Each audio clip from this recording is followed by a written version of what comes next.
Movie Making with Renelle Golden is brought to you by Samira Entertainment, supporting indie films and the filmmakers who create them. Stop by their website to learn more, www.samiraentertainment.com.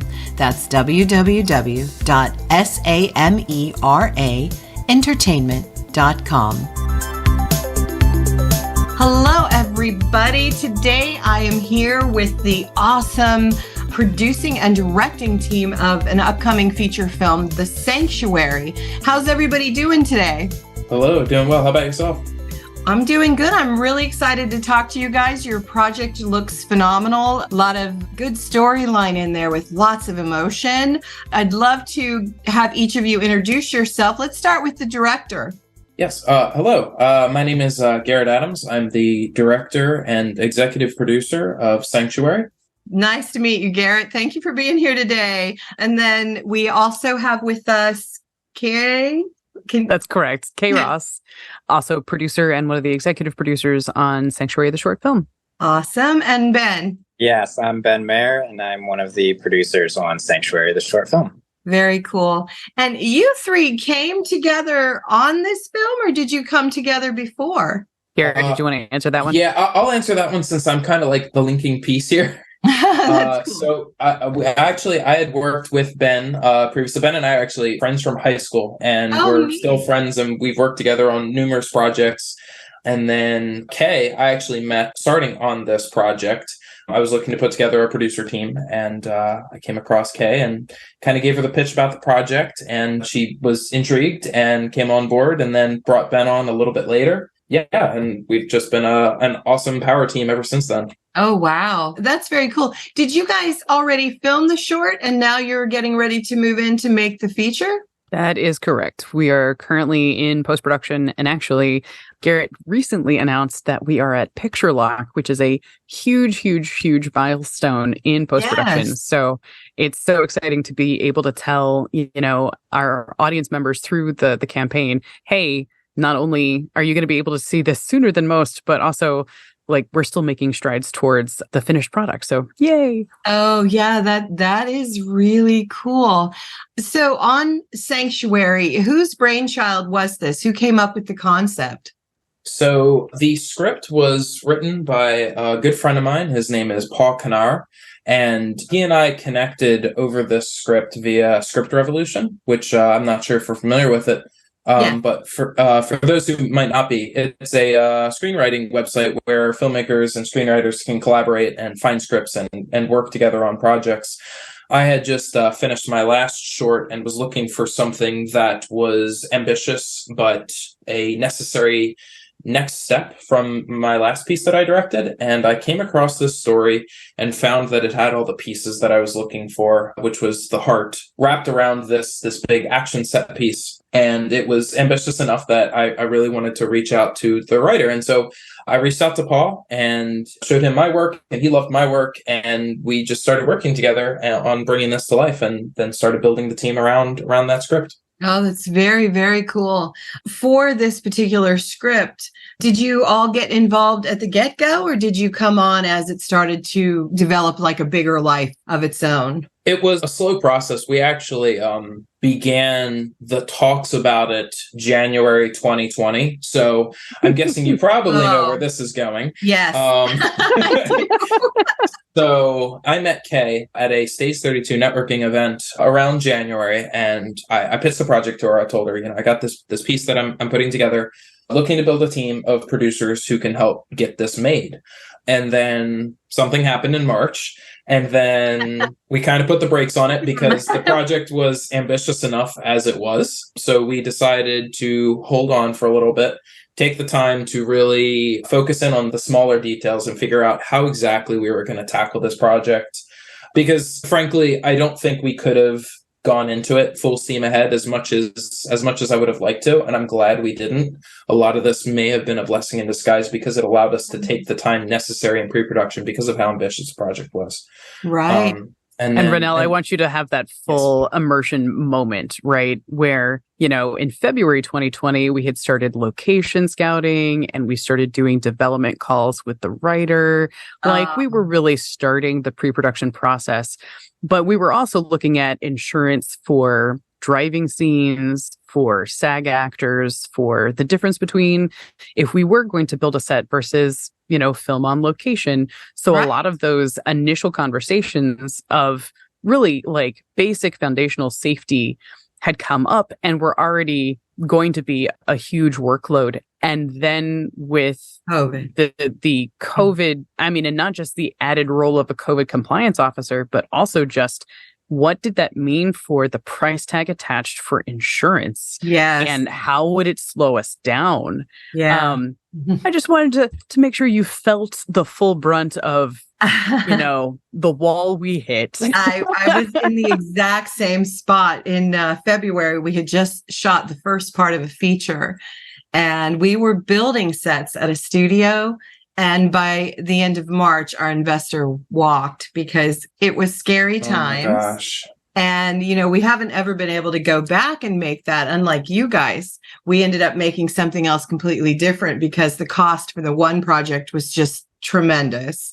So I really admire that. So you go through all of that. When did you pick back up and get back to filming on it? Did you have to wait a full year or two? When we found Ben. Okay, when did you find Ben? Ben, where are you? Get me. Now, yeah, I'm the quiet one in the corner. But yeah, it was fairly early on. Of course, not as early as Kay, but it was around the time when we were putting the brakes because of COVID, and it was finding that workflow to the necessary pre-production steps. So it was just one more person in the room to be able to take things off of Kay and Garrett's plate and, be able to diversify tasks. So I would say it was probably late 2020, mid 2020, probably around then is when I came on the project. And then I don't started. Was it a union project, the short? It was a union project. It was actually, I don't know if it for Kay or Garrett, but at least for me, it was my first time producing a union short. And for us, it presented, just like Garrett said, this project had a lot of different elements to it that were a step up for us as far as challenge go. And going with union talent was one of those next steps for us that we wanted to take. It's done what it was supposed to. We've learned a lot. That's good. It looks like a really cool story. Like there's significant drama, but there's also some action. And I'm picturing like a car chase or I don't know, just from reading the synopsis. I don't know how much you want to give away about it, but it looks really good. Yeah, it's an incredible story. And as I was saying in the beginning, the thing that really jumped out to me initially was the fact that we were able to tell a story in just about 10 minutes and tell this full arc of these characters and to make you really connect with them on an emotional level. That's really hard to do in 10 minutes. Very hard. And when I read this script, it just sucked me in and I'm like, this is it. This is the story that I have to tell next. Oh, wow. Now, after you started making this, at what point did you realize, hey, this needs to be a feature? I'll speak on that a little bit and then I'll let Kay kind of follow up. The seeds to this were kind of planted during some of our initial chemistry reads that we were doing during the pre-production phase. I was sitting down and speaking with one of our talents. His name is Wes Johnson. He is a awesome guy, brilliant actor. He's done a lot of work that I actually grew up listening to. He does a lot of voiceover work for video games, the Elder Scrolls and Fallout series in particular. And as a kid, I grew up hearing his voice, and I was just like, it'd be so cool if we could get Wes on this project.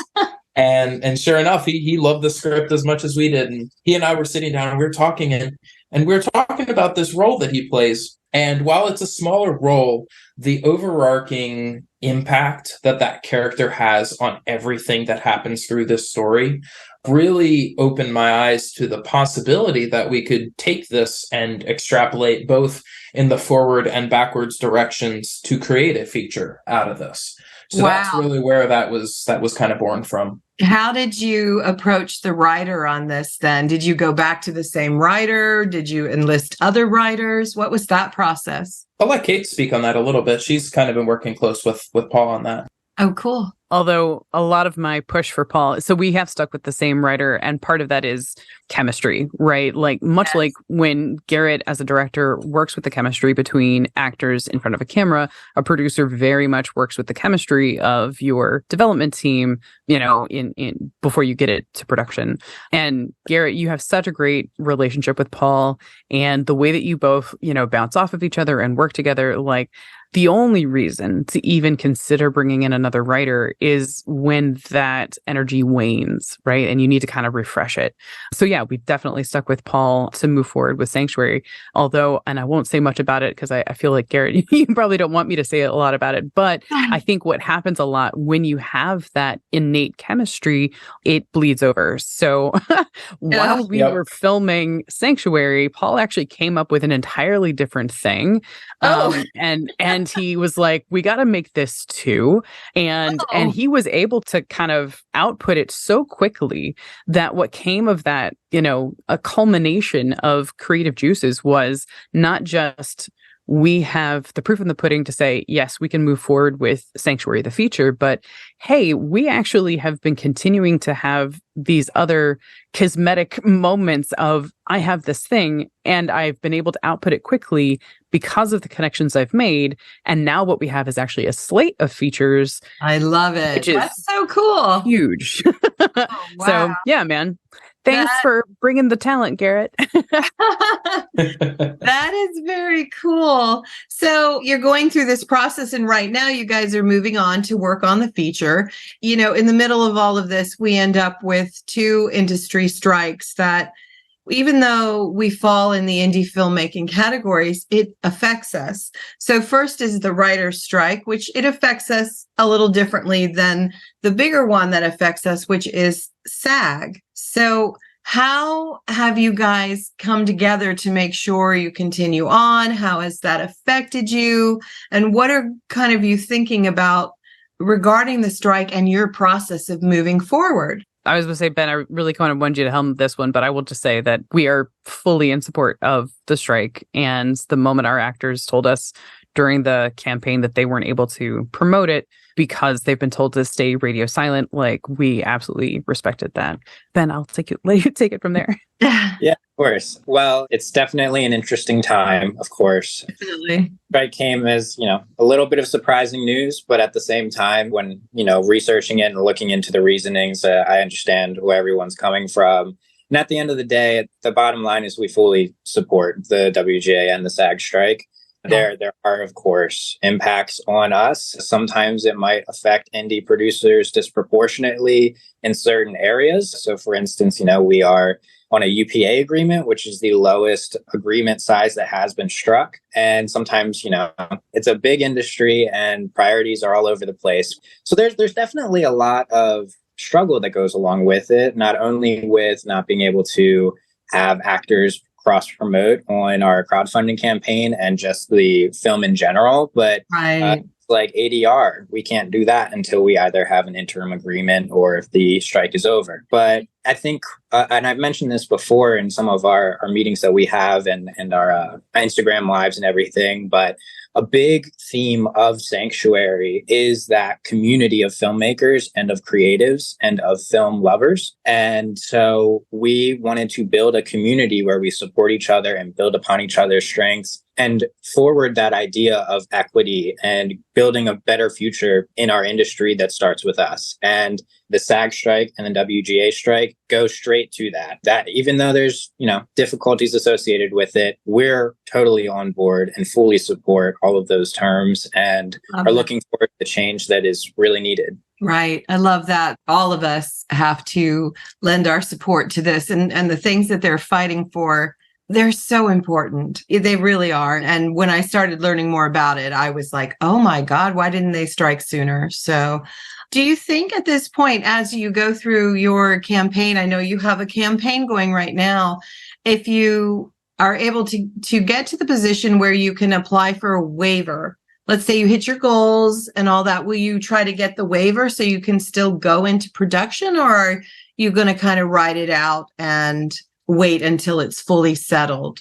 So we've actually already submitted our waiver for, at least for Sanctuary, the short film, to be able to get through to the end of post-production. And I love that. That's awesome. We're already in the pool of people waiting for our waivers to be processed. So that's good. That is good news. So how do people find you? Tell us a little bit more about the campaign and, kind of what your goals are right now, immediately, what you need. They can reach the campaign at sanctuaryfilm.net. It'll take you directly to our Kickstarter campaign. We're 10 days out from finishing, and we're at 75% funded, which is so exciting. Right. And particularly because we actually have, kind of large scale backers that have come to us directly saying, we would love to encourage more contributors. So we actually have at least another $2,000 that will be contributed if we can get another 40 contributors. So, whether it's $10, $2, $200, whatever it is, just by being a contributor, you will help us get thousands more. And I think that's actually one of the reasons the campaign was so important to us, was as much as, clearly for the fiscal sponsorship, the ability to have that extra support through post-production, but it was also to be able to engage our audience at this early stage and be able to show those investors and show those people who are going to have, a little more direct contact with us. You're going to have bodies in the seat, as they say. We're going to have bodies watching. In the seat. Yeah, exactly. So, very much to Ben's point, we're looking to engage our audience, and we're certainly looking to engage the community to say, yes, we're here for the project, but we're also here for the industry. That's good. I love it. I like the position you guys take as producers and what you want out of producing, team building, and making a successful film. You guys have a great position on it. I love it. So thanks so much. What's the time frame? You're welcome. What's the time frame you're thinking about now for filming the actual feature? Ooh, Garrett, do you know this one? Ben, go ahead. I'll let Ben answer that. Oh, no, I don't have a solid answer yet. So all right. So I guess none of us have an answer. I think right now we're focused on getting the short out there and polished and as good of a product as we can get out there for people. And you are really close to that. Oh my gosh. We are, yes. You are. And what's the plan on the short once it's done? Is it going into the film festival circuit or? That is the goal. We had a lot of success with the last short that we did, even with COVID. We did pretty well, all things considered. So I'm really excited to put this out in the festival circuit and see. That is so awesome. And then if you make the feature, will you end up doing additional casting? There will be a little bit of additional casting. The script is still a work in progress. We haven't nailed down anything at this point. Particularly with the writer's strike going on, things are a little bit more up in the air, and we need to hash out appropriate contracts to finish the script. But we're pretty much open to anything. At this point, we have a good log line, and we have a good structure that we hope to follow when developing a feature for Sanctuary. Yes, exactly. Yeah, that's what matters. So. Yep. And one that honors the legacy that the short is going to build. Oh, I love that. I love it. So each of you personally, do you think you'll go and do your next film together? Do you each have something you're going to be doing in the future already lined up? I'll go first. Certainly, any opportunity I have to work with Kay and or Ben is one that I will gladly take. They're an amazing team, and I'm so thankful to have had them on Sanctuary. So whenever the call comes around, I'll be there to work with them. That's amazing. You guys are lucky to find your team so early on such a good story. You all want the same things for your film, which is amazing. Just amazing. Well, I will mention, and I think, Ben, I was going to let you go next because of this, but so I think everybody in this room is both producer and director. And part of that is just owning up to the fact that if you want to helm the creative ship, you have to kind of take ownership of how to get it there. So I am going to be producing, or I'm directing a short film at the end of September, knock on wood. Right. But the purpose of that directorial kind of feet wetting is that lead actress from that short, who backing up, beep, beep, beep. So Sanctuary, we filmed in November 2022, and we kind of did test out our crew ahead of time. We did the LA 48-hour film festival in August. Cool. So, and it was really quite fun, despite the fact that our team was very dedicatedly thriller, drama, action. Right. And then we ended up doing a mockumentary, and it was like, oh, this is going to be rough. Oh. But luckily, I think we trusted in our actors and kind of trusted in the process to know that none of this is going to be ideal because of the time crunch. So all we can really aim for is the best with what we've got. And then it turned out to be actually quite good. So yeah, the lead from that short is the actress I'll be working with, and Deborah DeLiso, who's actually a kind of a cult horror star. Cool. She's been directing plays forever and teaching at USC, I believe. Anyway, so she hasn't had a chance to be back on screen in a while, and she really liked working with me and said she wanted to try again. So I'll be directing her in this short, and ideally, again, knock on wood, in a feature later this year. And so I say that to say that I am always down to work with Garrett again. Garrett was such a great example of, as a creative producer, coming in and feeling like not only that my opinion and my perspective is valued, but it is heard and processed. Again, even if he doesn't take my advice, the fact that I can come in as that kind of creative partner and feel like I contribute something is That's so huge. Meaningful. Yes. Yes. That even if I'm not directing, I'm still feeling, valued at that level. So yeah.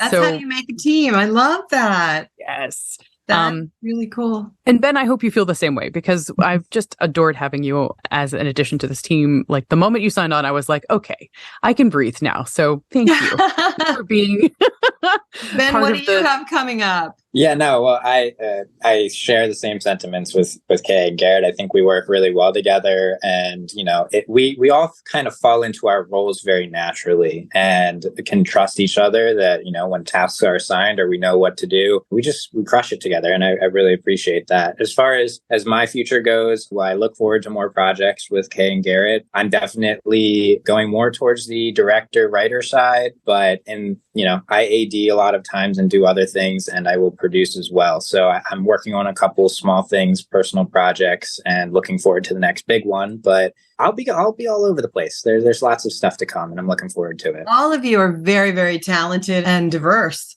You can do so many things. It's amazing. So I'm going to start with Garrett. How can people find you personally, Garrett? My preference is for folks to follow me on Instagram. You can follow me at Garrett J. Adams. That's GARRETT J. Adams.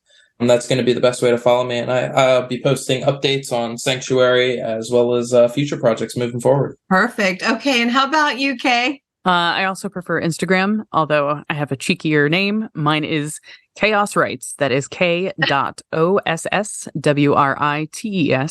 because some genius in film school decided that K. Ross sounded like chaos. And I was like, oh man, I'm never living that down. You've got some good nicknames going here. That is really cool. And Ben, how can people find you personally? Absolutely, yeah. Instagram as well. My handle is BenMerica. It's BenMerica. And if they want, we also have Be More Grand is the commercial production side, so that you can also see things that I've done there as well. I love it. I love it. Well, you three have been wonderful. Is there anything else you would like to share? Do you want to throw out the Sanctuary site one more time? Yeah. Yes. I was going to say, since we're on Instagram handles, Sanctuary has an Instagram page as well, which I believe is Sanctuary the Short Film. Okay. Is that right, Kay? Yes, sir. Yeah, Sanctuary the Short Film. I wasn't sure if the was in there or not. Sanctuary the Short Film on Instagram, and of course, sanctuaryfilm.net to go to the campaign. Perfect. Garrett is quite in love with short titles, so you'll notice a theme. 10 years from now, when he's named as an auteur, and you start looking at all of his different features, you'll notice how they only have one word, Sanctuary. And then we realized how many Sanctuary films were out there, and we're like, oh man, we got to make the name unique. So the only way to make it unique was to make it the short film. It works. It works. As long as people are finding you. Yeah, it's so good. All right. Well, you all have been wonderful. Thank you so much for coming on. I hope that, you have great success with your campaign, and I look forward to you guys coming back and talking to me again. Look forward to it. Thank you so much for having us on today. It's been a wonderful time. Thank you. Thank you. Have a great evening. Bye, everybody. Bye-bye. Bye. Bye. Bye. Today's show is sponsored by Gym Kitty, helping women on their health and wellness journey by providing high-quality, organically sourced vitamins and supplements. Visit them today at www.gymkitty.net. You've been listening to Movie Making with Renelle Golden. Be sure to come back for our next episode where we bring you the people who make movies you love. Got a topic about filmmaking you want to hear on our podcast? Send us an email at moviemakingpodcast@gmail.com. Thanks for listening. This podcast has been sponsored by Samara Entertainment.